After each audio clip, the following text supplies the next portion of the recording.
La loi organique 2014-125 a encadré le cumul des mandats à la fois dans le nombre, mais aussi dans la nature.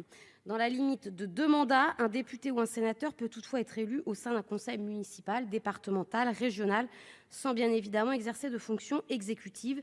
Il ne peut dès lors exercer plus d'un mandat local parallèlement à sa fonction parlementaire.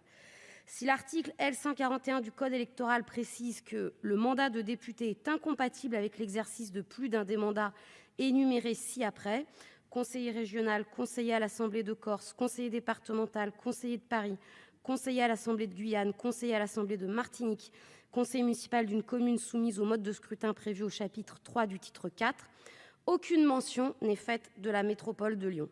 Dans ces conditions demeure une double incohérence. La première s'exprime dans le fait qu'il est possible pour un député, un sénateur d'avoir un mandat de conseiller métropolitain et un autre mandat local. La seconde s'articule autour du fait qu'au sein d'un même territoire métropolitain, des élus peuvent cumuler 3 mandats et d'autres 2. À titre d'exemple, un parlementaire de la métropole peut être à la fois conseiller municipal et métropolitain, quand un conseiller régional doit choisir entre son mandat de conseiller municipal ou métropolitain. S'il ne s'agit pas bien évidemment de commenter le bien fondé ou non de la limite du cumul de mandats, je souhaite connaître les mesures que le gouvernement entend prendre afin de faire respecter une égalité entre tous les élus et faire ainsi rentrer la métropole de Lyon dans le droit commun. C'est vrai, vous avez raison.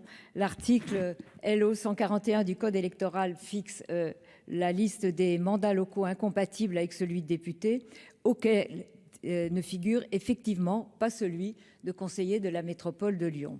Alors, il ressort des travaux parlementaires préparatoires à la ratification de l'ordonnance du 19 décembre 2014 relative à l'élection des conseillers métropolitains de Lyon que la nécessité d'une législation ultérieure avait été identifiée par les parlementaires.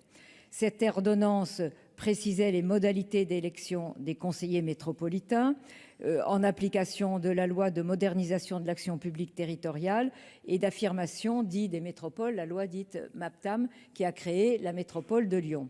Et en particulier, le rapport du 10 juin 2015 sur le projet de loi ratifiant l'ordonnance de la commission des lois précise bien que le mandat de conseiller de la métropole de Lyon n'a pas pu être ajouté à la liste prévue par l'article LO 141 du Code électoral dès lors que cette liste est fixée par une loi organique, et c'est là le problème, répondant à une procédure d'adoption spécifique.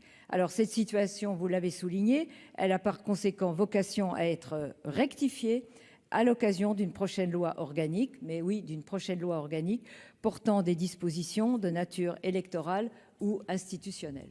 Ministre, je rajouterai effectivement également que les députés européens, eux, ne peuvent pas être dans cette même situation que les parlementaires nationaux.